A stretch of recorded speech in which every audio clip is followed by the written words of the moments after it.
हमें जानकर खुशी होती है कि इंडिया में लोग फाइनेंशियली अवेयर हो रहे हैं एंड इन्वेस्ट कर रहे हैं स्टॉक, बॉन्ड्स, म्यूचुअल फंड जैसे फाइनेंशियल इंस्ट्रूमेंट्स में।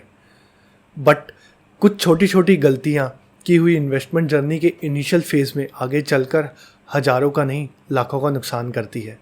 ऐसी एक गलती है म्यूचुअल फंड के हिडन चार्जेस को अनदेखा करना। एंड आप हाईएस्ट रिटर्न देने वाले म्यूचुअल फंड में इन्वेस्ट कर कर भी लाखों का नुकसान खा जाते हो if you had not checked its hidden charges. So आज हम इस वीडियो में उन हिडन चार्जेस में से सबसे important charge that is expense ratio को डिस्कस करेंगे। मैं वीडियो के लास्ट में आपको कुछ ऐसे म्यूचुअल फंड भी बताऊंगा जिनके रिटर्न्स तो हायर ही हैं पर साथ साथ एक्सपेंस रेशियो बहुत कम है, एंड बताऊंगा कुछ ऐसे वेज जिनसे आप इन लॉसेस से बच सको।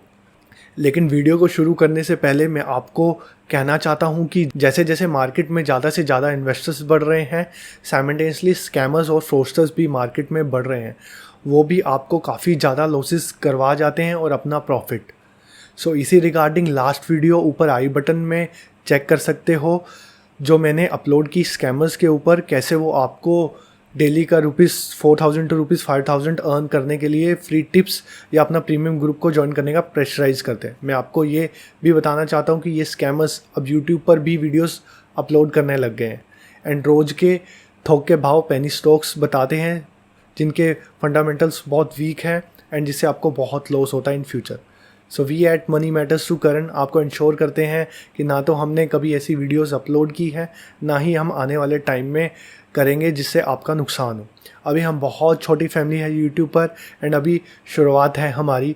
अगर आपको इस चैनल की वीडियोस इन्फॉर्मेटिव लगती हैं, लगता है कि यहाँ कोई सिर्फ व्यूअर्स गेन करने के लिए वीडियो नहीं बनाई जाती, तो प्लीज़ चैनल को सपोर्ट करेगा एंड सब्सक्राइब करेगा सो डैट और लोगों को इसे देखकर मोटिवेशन मिले एंड वो भी यूट्यूब पर अच्छा कंटेंट डाले। So let's start the main part of this video. किसी भी कंपनी या कहें तो एएमसी को म्यूचुअल फंड रन करने के लिए पैसे चाहिए होते हैं, जैसे कि मैनेजमेंट फ़ीस, एम्प्लॉय की सैलरी, ऑफिस इक्विपमेंट्स की कॉस्ट, इनके अलावा थर्ड पार्टी फ़ीस जैसे कि advocate, accountant fees, marketing and distribution fee, and ये सब मिलाकर ही बनते हैं एक म्यूचुअल फंड के एक्सपेंसेस। एंड अगर हम इन सब एक्सपेंसेस को डिवाइड कर देते हैं total asset under management, that is total money जितनी कंपनी के पास आई है आप मेरे जैसे इन्वेस्टर्स के पास से, तो उसे कहते हैं expense ratio. For example, if total expenses to run a mutual fund is ₹20 lakh and total asset under management is ₹10 crore, so expense ratio आएगी 20 lakh divide by 10 crore is equal to 2% per year. And यही वो hidden ratio है जो एक साथ नहीं deduct होती बल्कि डेली बेसिस पर आपके एनएवी में से सब्ट्रैक्ट होती है एंड आपको पता भी नहीं चलता, क्योंकि दर्द एक बार में ज़्यादा देने से अच्छा है थोड़ा थोड़ा रोज़ देना, जिससे आपको पता भी ना चले और कंपनीज का काम भी बन जाए।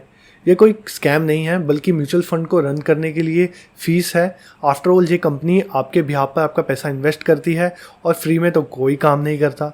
लेकिन ये चैनल पर हम आपके लिए फ्री में इतनी इन्फॉर्मेटिव वीडियोस लेकर आते हैं, सो एक लाइक एंड चैनल को सब्सक्राइब तो बनता ही है। चलिए अब हम इसे एग्जांपल से समझते हैं।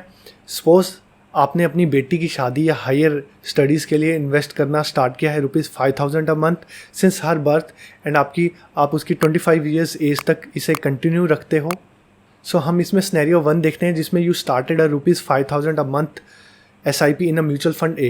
You did it for 25 years, earning 12% per year and paying 0.5 in annual fees. And आपको यहाँ जो रिटर्न मिलेगा 12% minus 0.5% is equal to 11.5% मिलेगा. So at the end of 25 years आपका जो पैसा होगा वो 87 लाख रुपीस बनेगा। वहीं अगर हम सिनेरियो 2 में देखें तो यहाँ पर आप म्यूचुअल फंड B में जिसका ज़्यादा रिटर्न है म्यूचुअल फंड A से, that is 12.5%. But with one difference, you are not paying attention to cost and you hand over 2% annually, that is expense ratio. After 25 years, you are left with approximately 73 lakh rupees. That tiny mistake cost you around 14 lakh rupees. So expense ratio, like a leak in bathtub, slowly drains your assets. अब मैं आपको दिखाता हूँ list of top mutual funds जिनके काफ़ी अच्छे returns रहे हैं विद लो एक्सपेंस रेशोज़। ये डाटा रिसेंट ही कुछ टाइम पहले का है, पर आप जब भी इन्वेस्ट करेगा तो प्लीज़ एक बार म्यूचुअल फंड स्कीम में जाकर चेक ज़रूर करेगा उनका एक्सपेंस रेशो। अब सवाल है एक्सपेंस रेशो को कम कैसे करा जा सकता है। One thing that is clear from the above illustration is that lower expense ratio means lower cost and higher returns. Even a 1.5 difference in expense ratio can make a big difference to eventual corpus.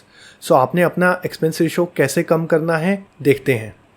Firstly जो हमने ऊपर देखा, you can choose mutual fund with low expense ratio in that class. The data is available with the fund and also with AMFI. Secondly आप equity mutual fund की जगह और तरह के म्यूचुअल फंड में भी इन्वेस्ट कर सकते हो.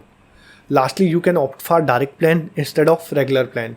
दिस वे आपको पे नहीं करनी पड़ेगी मार्केटिंग एंड कमीशन फीस, जिससे आपका एक्सपेंस रेशो इवेंचुअली कम रहेगा. Direct versus regular plan and equity versus debt versus index funds comparison पर मैं इसी वीक वीडियोस लेकर आऊँगा.